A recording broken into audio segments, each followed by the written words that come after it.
Roberto Mendes era o tipo de homem que a cidade admirava de longe. Aos 43 anos, comandava uma das maiores empresas de importação da região. Usava ternos impecáveis e falava com a precisão de quem não desperdiça palavras. Sua casa, uma mansão moderna nos arredores da cidade, refletia exatamente quem ele era: grande, impressionante e fria. Fazia 3 anos que sua esposa, Helena, havia partido. Um acidente de carro banal, absurdo na sua crueldade cotidiana.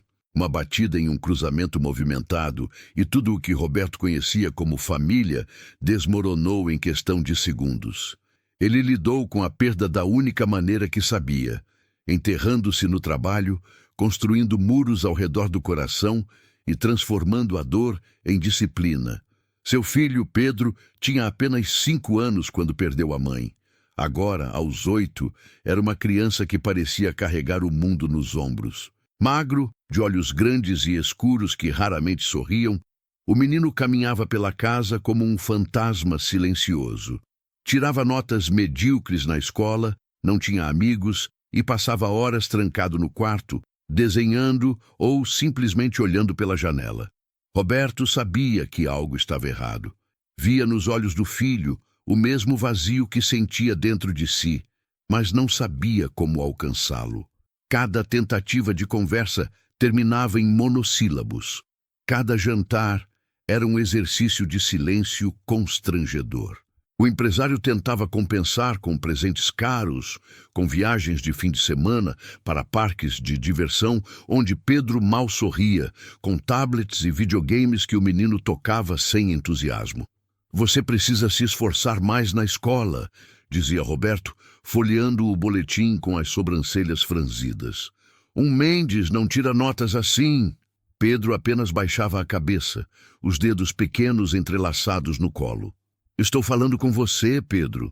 "Desculpa, pai", murmurava o menino, e a palavra pai soava tão distante, tão formal, como se estivesse falando com um estranho. Roberto suspirava, guardava o boletim e voltava para o escritório. Não sabia o que mais fazer. Amor, para ele, sempre foi sinônimo de provisão, de garantir que nada faltasse, e nada faltava materialmente naquela casa. Mas havia um buraco imenso que nenhum brinquedo ou dinheiro conseguia preencher. Foi a diretora da escola quem acendeu o primeiro alerta real. Ligou uma tarde, a voz preocupada, mas cuidadosa. "Senhor Mendes, preciso conversar com o senhor sobre o Pedro." "Ele aprontou algo?" Roberto perguntou, já irritado. "Não exatamente. Mas ele tem se isolado muito. Não brinca no recreio, não interage com outras crianças. A psicóloga da escola acha que ele pode estar sofrendo de depressão infantil." A palavra caiu como uma bomba. Depressão. Seu filho de 8 anos. "Ele tem tudo", Roberto respondeu, mais para si mesmo do que para a diretora. "Tudo que uma criança pode querer. Às vezes, senhor Mendes, as crianças precisam de coisas que não podem ser compradas." A frase o perseguiu nos dias seguintes. Roberto começou a observar o filho com mais atenção, embora ainda não soubesse o que procurava. Notou que Pedro recusava café da manhã, que tinha olheiras profundas para uma criança, que sobressaltava com qualquer barulho súbito. Uma noite, Roberto passou pelo quarto do filho e ouviu um choro abafado vindo de dentro. Parou diante da porta, a mão no trinco, mas não conseguiu entrar. Não sabia o que dizer, como consolar. Acabou voltando para o próprio quarto, o peso da própria inadequação esmagando seu peito. Foi então que a ideia surgiu, não como um plano elaborado, mas como uma necessidade urgente de entender o que estava acontecendo. Roberto precisava saber o que se passava naquele quarto quando ele não estava por perto, quais demônios atormentavam seu filho nas horas vazias da noite. Comprou uma câmera pequena, discreta, do tipo usado para monitorar bebês. Instalou-a numa sexta-feira à tarde, escondida entre os livros da estante, o ângulo perfeito para capturar a cama e a maior parte do quarto. Não contou a ninguém. Sentia-se culpado, como se estivesse invadindo a privacidade do próprio filho, mas a preocupação era maior que a culpa. É só até eu entender o que está acontecendo, murmurou para si mesmo, ajustando o ângulo pela última vez. Aquela primeira noite, Roberto ficou no escritório até tarde, o notebook aberto na transmissão ao vivo da câmera. Pedro entrou no quarto às 9, já de pijama, os ombros curvados. Deitou-se na cama, abraçou um urso de pelúcia surrado, o único brinquedo que parecia realmente importar para ele, e ficou olhando para o teto. Não dormia, apenas olhava, os olhos brilhantes no escuro. Roberto sentiu o peito apertar. Quando foi a última vez que tinha colocado o filho para dormir? Quando foi a última vez que se sentou na beira daquela cama e conversou, realmente conversou, não sobre notas ou comportamento, mas sobre sonhos, medos, a vida? Pedro finalmente adormeceu depois de 1 hora, e Roberto desligou o notebook, exausto e mais confuso do que antes. No sábado, a rotina se repetiu. No domingo, o mesmo. Foi na segunda-feira que tudo mudou. Roberto trabalhava até tarde no escritório, como sempre. Eram quase 2 da manhã quando decidiu verificar a gravação do dia, avançando rapidamente pelas horas. Pedro adormecendo. Silêncio. Escuridão. Ele estava prestes a desligar quando algo o fez pausar. Movimento. A porta do quarto se abriu, tão devagar que Roberto precisou voltar alguns segundos para ter certeza do que via. Uma figura entrou, silenciosa como sombra. Dona Lúcia, a faxineira. Uma mulher de uns 50 anos, cabelos grisalhos presos em um coque simples, sempre de uniforme limpo e discreto. Trabalha na casa havia quase 2 anos, desde pouco depois da morte de Helena. Era eficiente, silenciosa, quase invisível. Roberto mal conversava com ela, além de instruções básicas sobre a limpeza. Mas ali estava ela, entrando no quarto de seu filho no meio da madrugada. O coração de Roberto disparou. Raiva, medo, confusão. O que aquela mulher estava fazendo ali? Ele estava prestes a ligar para a polícia quando parou, os dedos congelados sobre o telefone. Na tela, Dona Lúcia não estava fazendo nada ameaçador. Ela caminhou até a cama onde Pedro dormia, os movimentos cuidadosos, e sentou-se na beirada, devagar, como se tivesse medo de acordá-lo. E então aconteceu algo que Roberto nunca esperaria. Pedro acordou, mas não acordou assustado. Seus olhos se abriram e, ao ver Dona Lúcia, um sorriso genuíno, radiante, iluminou seu rosto. "Você veio", murmurou o menino, a voz ainda pastosa de sono. "Sempre venho, meu anjo", Dona Lúcia respondeu, sua voz tão suave que Roberto precisou aumentar o volume para ouvir. "Você teve um sonho ruim de novo?" Pedro assentiu, sentando-se na cama. Dona Lúcia abriu os braços e o menino se jogou neles, abraçando-a com uma força que parecia desproporcional ao seu corpinho magro. Roberto ficou paralisado, assistindo. "Sonhei com a mamãe de novo", Pedro soluçou contra o ombro da faxineira. "Ela estava chamando, mas eu não conseguia alcançá-la. Ela ficava cada vez mais longe." "Ah, meu filho", Dona Lúcia sussurrou, acariciando o cabelo do menino. "Sua mãe não está longe. Ela está aqui, no seu coração, sempre estará. Mas eu tenho medo de esquecê-la." A voz de Pedro era puro desespero. "Às vezes tento lembrar do rosto dela e não consigo. E se eu esquecer completamente?" "Você não vai esquecer." Dona Lúcia o afastou gentilmente, segurando o rosto do menino entre as mãos. Sabe como eu sei? Porque o amor não se esquece. Cada vez que você é gentil com alguém, cada vez que você ajuda um amigo, cada vez que você sorri mesmo quando está triste, sua mãe está ali.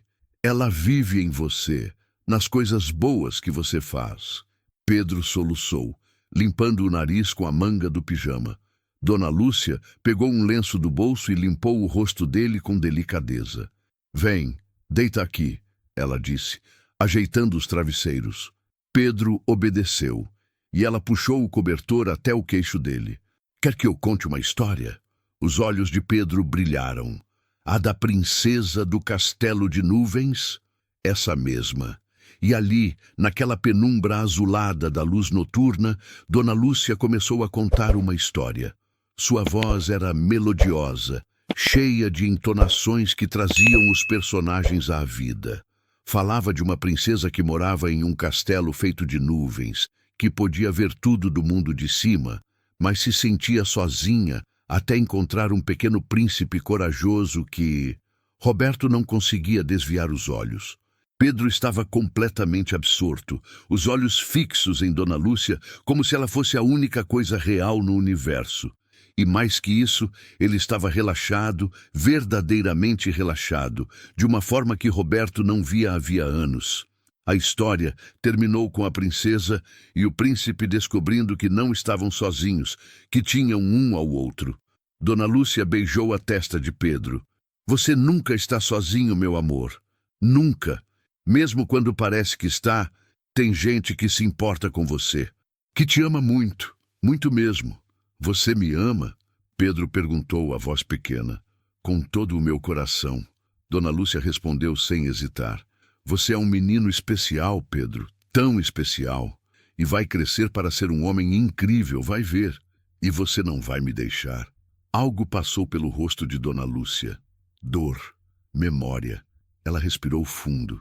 Sabe, Pedro, eu tive um filho uma vez. Ele se chamava Daniel. Tinha mais ou menos a sua idade. Onde ele está? Ele foi morar com os anjinhos. Assim como sua mãe. O silêncio que se seguiu foi pesado. Roberto sentiu lágrimas queimarem seus olhos, mas não sabia exatamente por quê. Por isso você me entende, Pedro disse. Não como pergunta, mas como constatação. Por isso eu te entendo. Dona Lúcia confirmou a voz embargada. E por isso eu prometo que vou estar aqui sempre que você precisar. Sempre. Eu cuido de você como cuidaria dele. Como sei que sua mãe gostaria que alguém cuidasse. Meu pai... Pedro começou, mas parou. Seu pai te ama muito. Dona Lúcia disse rapidamente, firmemente. Muito mesmo. Ele só... Às vezes, os adultos não sabem mostrar. Ficam confusos, com medo. Mas ele te ama, Pedro. Nunca duvide disso. Ele nunca está aqui. Eu sei. Mas ele está fazendo o melhor que pode. E um dia você vai entender melhor. Um dia vocês vão se entender. Ela ficou ali por mais 20 minutos, apenas sentada na beirada da cama, segurando a mão de Pedro até ele adormecer. Então, com o mesmo cuidado com que havia entrado, levantou-se, ajeitou o cobertor uma última vez e saiu, fechando a porta em silêncio. Roberto estava chorando. Lágrimas grossas desciam por seu rosto, molhando a mesa, o teclado. Não conseguia parar. Não queria parar. Tudo o que tinha visto, tudo o que tinha ouvido, caía sobre ele como uma avalanche de vergonha e arrependimento. Aquela mulher simples, que ele mal notava, que pagava um salário mínimo para limpar sua casa, estava dando ao seu filho o que ele próprio tinha falhado em dar: amor, presença, conforto. Dona Lúcia tinha perdido um filho. Carregava sua própria dor, sua própria tragédia, e mesmo assim encontrava forças para acolher o filho de outro, para ser a mãe que Pedro tanto precisava. Enquanto ele, o pai biológico, o homem que deveria proteger e amar aquela criança acima de tudo, estava tão perdido em seu próprio luto, tão enrijecido por sua própria dor, que tinha se tornado um estranho na vida do próprio filho. Roberto assistiu às gravações das noites seguintes. Todas as noites, Dona Lúcia entrava no quarto de Pedro. Às vezes o menino estava acordado, esperando por ela. Outras vezes, ela apenas verificava se ele estava bem coberto, se não estava tendo pesadelos. Quando Pedro acordava chorando, ela estava lá. Quando ele tinha medo do escuro, ela acendia a luz de leitura e conversava com ele até o medo passar. Quando ele disse que tinha tido um dia ruim na escola, ela o ouviu com atenção total, validando seus sentimentos, dizendo que estava tudo bem se sentir triste, que era normal, que ele era forte. Ela fazia tudo o que Roberto deveria estar fazendo. E fazia isso em segredo, sem esperar reconhecimento, sem pedir nada em troca. Apenas por amor. Amor puro, desinteressado. O tipo de amor que Roberto tinha certeza de que não merecia de ninguém. Na quinta-feira, Roberto não foi trabalhar. Pela primeira vez em 3 anos, cancelou todas as reuniões e ficou em casa. Esperou na sala até Dona Lúcia chegar para seu turno das 8 da manhã. Ela entrou pela porta dos fundos, como sempre, surpresa ao vê-lo ali. "Bom dia, Sr. Mendes", cumprimentou, já tirando a bolsa. "O senhor está bem? Não foi trabalhar hoje?" "Dona Lúcia, sente-se, por favor." Roberto indicou o sofá, a voz mais suave do que pretendia. Ela hesitou, confusa. Empregados não sentavam na sala, mas algo na expressão de Roberto a fez obedecer. Sentou-se na ponta do sofá, as mãos entrelaçadas no colo, claramente nervosa. "Eu fiz algo errado, senhor? A limpeza não está boa? Posso..." "Você entra no quarto do meu filho todas as noites." Roberto interrompeu e viu toda a cor sumir do rosto de Dona Lúcia. Ela ficou pálida, os olhos arregalados. "Senhor, eu posso explicar." Sua voz tremia. "Eu nunca faria nada para machucá-lo. O senhor precisa acreditar em mim. Ele estava chorando uma noite, há alguns meses, e eu ouvi, e fui ver se estava tudo bem. E ele estava tão assustado, tão sozinho, e eu..." Ela começou a chorar, as palavras saindo aos soluços. Eu sei que não era meu lugar. Eu sei que ultrapassei limites, mas ele me lembrava tanto do meu Daniel, e eu não conseguia deixá-lo sofrer assim. Não conseguia, e eu pensei que só uma vez, só para acalmá-lo, mas depois ele me pediu para voltar, e eu não tive coragem de negar, e eu sei que o senhor vai me mandar embora. Eu entendo, eu aceito, mas por favor, deixe-me me despedir dele. Não deixe que ele pense que eu o abandonei também. Por favor." "Torce, Dona Lúcia", Roberto disse, mas ela não parava de falar, de chorar, de se desculpar. "Dona Lúcia", ele repetiu mais alto, e ela finalmente calou, encarando-o com olhos vermelhos e assustados. Roberto sentiu as próprias lágrimas começarem de novo. Não tinha chorado em 3 anos. Agora parecia que não conseguia parar. "Eu instalei uma câmera no quarto dele", confessou, e viu o choque no rosto dela. "Não para. Não por desconfiança de nada ruim. Eu estava preocupado. A escola disse que ele pode estar deprimido e eu não sabia o que fazer. Não sei como ser pai para ele. Não sei como alcançá-lo." Ele precisou pausar, limpando o rosto com as mãos. "E então vi você. Vi tudo. As histórias, as conversas, o carinho. Vi você dando ao meu filho tudo que eu deveria estar dando, e não sei como." Dona Lúcia ficou em silêncio, ainda processando, ainda com medo do que viria a seguir. "Você me lembra o tempo todo que ele não está sozinho. Você cuida dele quando ele tem pesadelos. Você ouve os problemas dele. Você o ama." A voz de Roberto quebrou. "Você ama o meu filho quando eu tenho falhado tão miseravelmente em mostrar o quanto eu o amo. Senhor Mendes, eu perdi minha esposa e respondi perdendo também meu filho." Roberto continuou, as palavras jorrando como se tivessem sido represadas por muito tempo. "Achei que se eu trabalhasse mais, se eu desse a ele tudo materialmente, seria suficiente. Mas não é. Nunca foi. E você que perdeu seu próprio filho, que carrega sua própria dor, está sendo a mãe que ele precisa." Ele se levantou, caminhou até a janela, não conseguindo encarar Dona Lúcia. "Eu deveria estar com raiva, deveria me sentir ameaçado ou ofendido, mas tudo que sinto é gratidão e vergonha, tanta vergonha." O silêncio que se seguiu foi longo. Finalmente Dona Lúcia falou, a voz baixa, mas firme. "O senhor não é um pai ruim, Sr. Mendes." "Sou sim." "Não", ela insistiu, levantando-se também. "Um pai ruim não se importaria. Um pai ruim não estaria procurando formas de ajudar o filho. O senhor está perdido, está sofrendo, mas não é ruim. E o Pedro sabe disso. Ele fala do senhor, sabe?"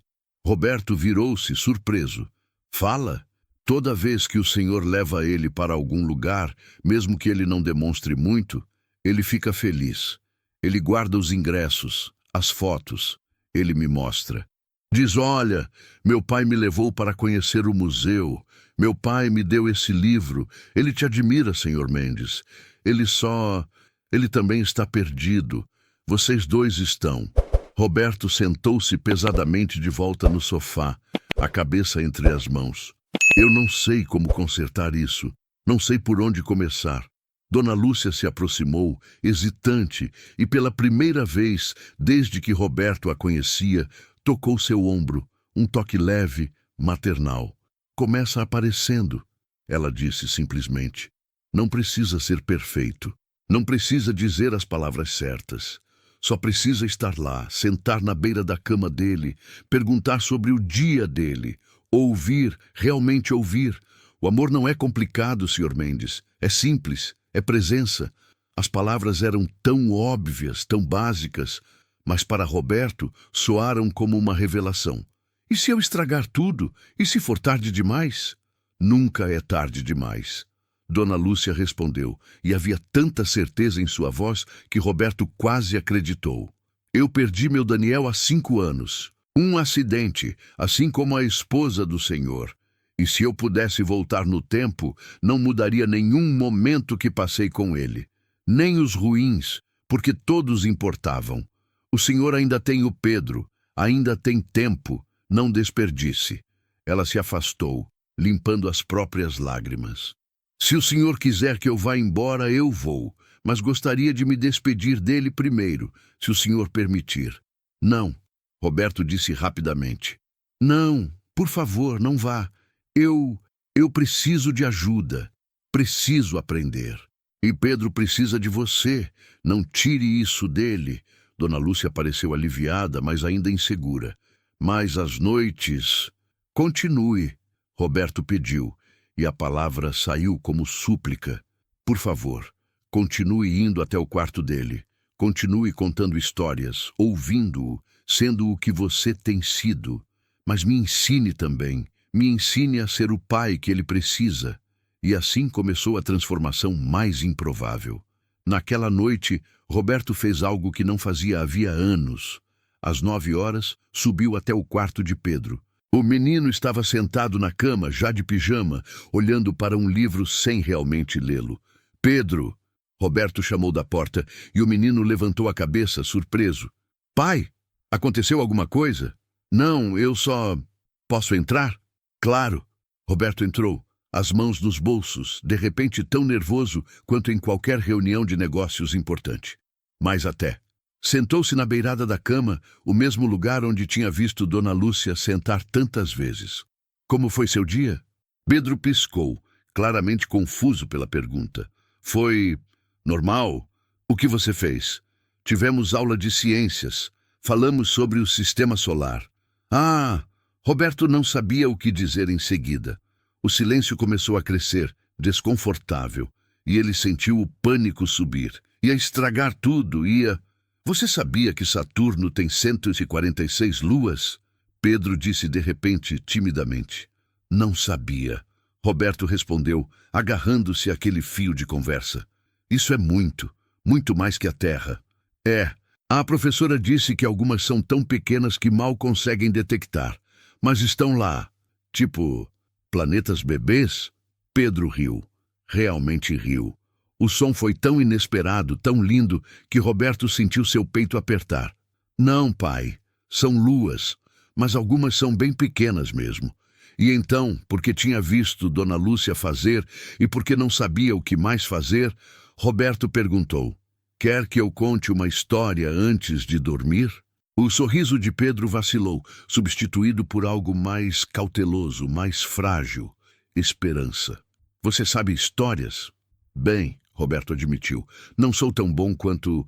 não como as que você já deve ter ouvido, mas posso tentar. Ele não sabia que Pedro sabia que ele sabia sobre Dona Lúcia. Mas havia um entendimento tácito ali, algo não dito, mas compreendido. Tudo bem, Pedro disse, acomodando-se entre os travesseiros. Roberto tentou lembrar de alguma história da própria infância, algo que sua mãe ou pai tivessem contado. Mas as memórias eram vagas, distantes. Então, improviso. falando sobre um empresário que descobriu que todos os negócios do mundo não valiam tanto quanto um sorriso de seu filho. Não era uma boa história, era desajeitada, sem estrutura clara. Mas Pedro ouvia com atenção, os olhos fixos no pai. Quando Roberto terminou, bocejando porque era tarde e improvisação era cansativo, Pedro disse: "Foi uma história boa, pai." "Mesmo? Mesmo? Você pode contar outra amanhã?" E ali estava, o convite, a ponte. "Posso," Roberto respondeu, puxando o cobertor até o queixo do filho, exatamente como tinha visto Dona Lúcia fazer. "Todo dia, se você quiser." "Eu quero." Roberto beijou a testa de Pedro, algo que não fazia desde que o menino era bebê, e saiu do quarto com o coração mais leve do que se lembrava de sentir em anos. Os dias seguintes foram uma dança delicada. Roberto não parou de trabalhar. Tinha responsabilidades, uma empresa para gerir, mas começou a sair mais cedo. Voltava para casa a tempo do jantar. Comiam juntos na cozinha, não na sala de jantar formal. E Roberto fazia perguntas sobre a escola, sobre amigos ou a falta deles, sobre medos e sonhos. No início, Pedro respondia com cautela, como se esperasse que aquele interesse novo fosse temporário. Mas Roberto persistiu. E aos poucos, muito aos poucos, os muros começaram a desmoronar. Dona Lúcia continuava com suas visitas noturnas, mas agora Roberto às vezes se juntava a elas. Batia na porta do quarto de Pedro, entrava e encontrava os dois conversando. Dona Lúcia nunca pareceu desconfortável com isso. Pelo contrário, parecia aliviada, como se um peso tivesse sido dividido. "A gente estava falando sobre o Daniel," Pedro disse uma noite quando Roberto apareceu. "Dona Lúcia disse que ele adorava futebol." "Adorava," ela confirmou, um sorriso triste, mas genuíno nos lábios. "Jogava na escolinha do bairro, queria ser profissional." "Você joga futebol, Pedro?" Roberto perguntou, sentando-se na poltrona perto da cama. "Não muito. Na escola, sim, mas não sou bom." "Podíamos treinar juntos um dia," Roberto sugeriu, e a ideia veio tão naturalmente que ele próprio se surpreendeu. Fins de semana, no parque.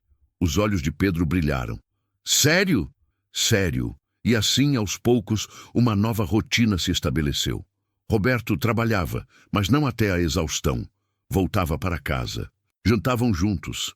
Ele ajudava com a lição de casa, embora a matemática de terceiro ano fosse mais desafiadora do que planejamento financeiro corporativo. Conversavam, riam. Às vezes, quando Pedro tinha um dia ruim, Dona Lúcia estava lá. Às vezes, era Roberto. Às vezes, eram os dois.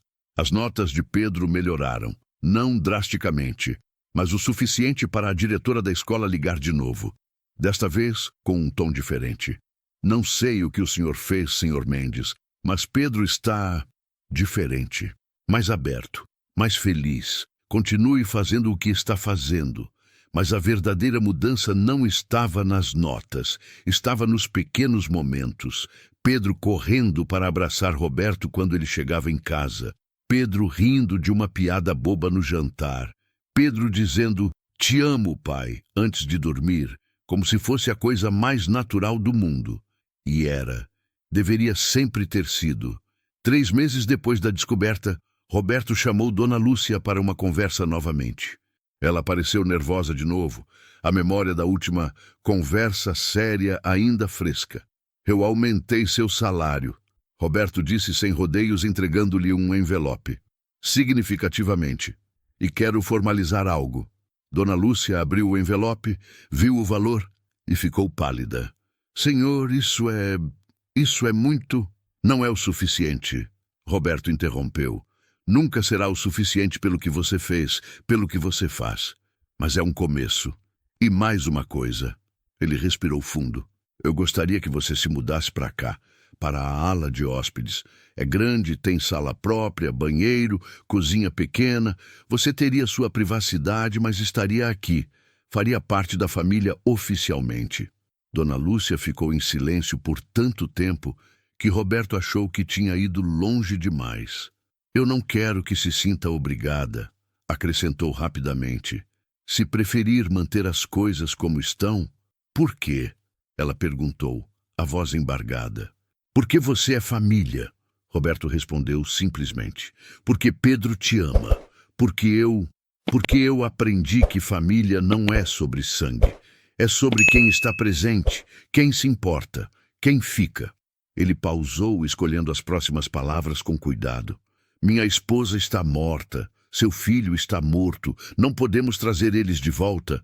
Deus sabe como eu queria poder. Mas temos um menino ali em cima que precisa de nós. Dos dois. E eu aprendi que não há vergonha em admitir que não posso fazer isso sozinho. Nem deveria. As lágrimas desciam livremente pelo rosto de Dona Lúcia agora. O Pedro... Ele concordou com isso? Concordou? Roberto sorriu. Foi ideia dele. E era verdade. Na semana anterior, durante um dos jantares que agora era um ritual, Pedro tinha dito, com a franqueza brutal das crianças, pai, por que Dona Lúcia não mora aqui com a gente? Bem, ela tem a casa dela, mas aqui é grande, tem quartos vazios, e ela está sempre aqui de qualquer jeito. E eu gosto quando ela está aqui. Roberto tinha olhado para o filho, para aquele menino que finalmente estava voltando a ser criança e entendido. Não era sobre conveniência, era sobre pertencimento. No quarto, após o que pareceu uma eternidade, Dona Lúcia assentiu. Sim, eu adoraria. A mudança aconteceu no fim de semana seguinte. Dona Lúcia não tinha muitas posses. Uma vida inteira cabia em algumas caixas. Roberto a ajudou a carregar tudo, e Pedro insistiu em organizar pessoalmente a nova casa dela dentro da casa deles. Aqui pode colocar as fotos do Daniel, ele dizia, apontando para a prateleira. E aqui a poltrona que você gosta. Naquela noite, os três jantaram juntos pela primeira vez como uma família oficial, não perfeita, não tradicional, mas real. Sabe? Pedro disse, pegando um pedaço de pão. A gente é tipo Saturno. Como assim? Roberto perguntou. Saturno tem muitas luas, diferentes tamanhos, diferentes tipos, mas todas orbitam juntas, fazem parte do mesmo sistema. Dona Lúcia sorriu, os olhos marejados. É uma forma bonita de ver, meu anjo. É a gente, Pedro insistiu. Eu, o pai, você, nossa família Saturno.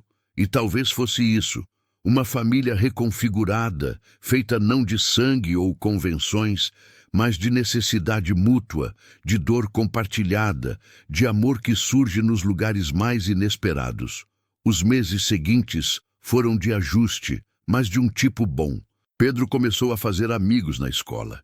Suas notas continuaram melhorando. Ele se juntou ao time de futebol. E Roberto nunca perdia um jogo, gritando da arquibancada junto com outros pais, finalmente entendendo o que tinha perdido. Dona Lúcia encontrou um equilíbrio entre ser parte da família e manter sua própria identidade. Ela não era empregada mais, não exatamente, mas também não era mãe substituta. Era algo único, algo que não tinha nome preciso, mas que funcionava. E Roberto aprendeu que sucesso não era medido em contratos assinados ou lucros trimestrais. Era medido em sorrisos de criança, em conversas antes de dormir, em te amo, dito sem medo. Ele ainda trabalhava duro, ainda era bom no que fazia, mas não definia mais quem ele era. Um ano depois da descoberta, na data que marcava o aniversário de morte de Helena, Roberto levou Pedro ao cemitério. Dona Lúcia ofereceu para ir junto, mas Roberto disse que aquilo precisava ser só entre pai e filho. Ficaram diante da lápide em silêncio por um tempo. Finalmente, Roberto se ajoelhou para ficar na altura de Pedro. Sua mãe era incrível, ele disse. Engraçada, inteligente, gentil. Ela te amava mais que tudo. Eu lembro. Pedro disse baixinho. Às vezes, das risadas dela, do cheiro dela. Ela ficaria orgulhosa do homem que você está se tornando. E de você também, pai. Roberto piscou, surpreso. De mim? Você mudou. Pedro disse com a sabedoria assustadora das crianças. Você está aqui agora, de verdade, não só de corpo. E eu sei que foi difícil, que ainda é difícil, mas você está tentando. Eu lamento não ter tentado antes, Roberto admitiu a voz grossa. Lamento ter demorado tanto para ver o que estava bem na minha frente. Mas você viu, Pedro abraçou o pai, e isso que importa. Dona Lúcia sempre diz, não importa quando você começa, importa que você não desiste. Roberto abraçou o filho, ali no cemitério, enquanto o sol se punha pintando o céu de laranja e rosa. E sentiu, talvez pela primeira vez desde que Helena tinha partido, que ia ficar tudo bem. Não porque a dor tinha desaparecido, nunca desapareceria completamente, mas porque tinha aprendido a carregá-la sem deixar que o consumisse.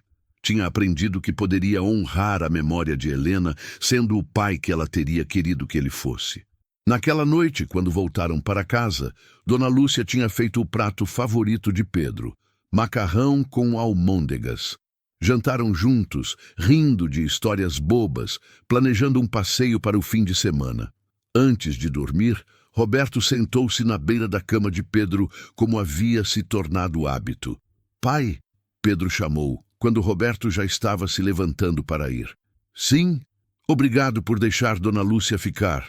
Por deixar a gente ser uma família. Roberto sentiu a familiar queimação dos olhos que tinha se tornado tão comum no último ano. Obrigado por me ensinar o que é uma família de verdade, ele respondeu, beijando a testa do filho. Boa noite, Pedro. Boa noite, pai. Te amo. Também te amo. Mais que tudo. Roberto saiu do quarto, mas não foi para o próprio quarto. Foi até a sala onde tinha assistido aquelas gravações 1 ano atrás. O notebook ainda estava lá, no mesmo lugar. Abriu-o, foi até os arquivos salvos. Então, um por um, deletou-os todos. Não precisava mais deles. Não precisava de provas ou registros. Tinha a realidade. Tinha as memórias reais, construídas dia a dia. Tinha a chance de acertar. Naquela noite, quando Dona Lúcia fez sua visita noturna ao quarto de Pedro, ainda mantinha o hábito às vezes, especialmente em noites ruins. Encontrou o menino já dormindo, um sorriso pequeno no rosto. Ela ajeitou o cobertor, beijou sua testa e sussurrou. Durma bem, meu anjo. Você está cercado de amor. E quando saiu do quarto, encontrou Roberto no corredor, esperando. Ele está bem? Perguntou. Está ótimo, Dona Lúcia respondeu. Mais que isso, está feliz. Por causa de você, por causa de nós, ela corrigiu. A família Saturno, lembra? Roberto sorriu, e era um sorriso real, que alcançava os olhos. A família Saturno. Gosto disso. Eles voltaram para a sala, não como patrão e empregada, mas como duas pessoas que tinham perdido tudo e encontrado algo novo, algo inesperado, mas igualmente valioso. Às vezes, o amor chega das formas mais improváveis. Às vezes, uma câmera escondida revela não segredos terríveis, mas verdades essenciais. Às vezes, a pessoa menos esperada se torna a mais importante. E às vezes, apenas às vezes, não é tarde demais para recomeçar, para ser melhor, para estar presente, para amar.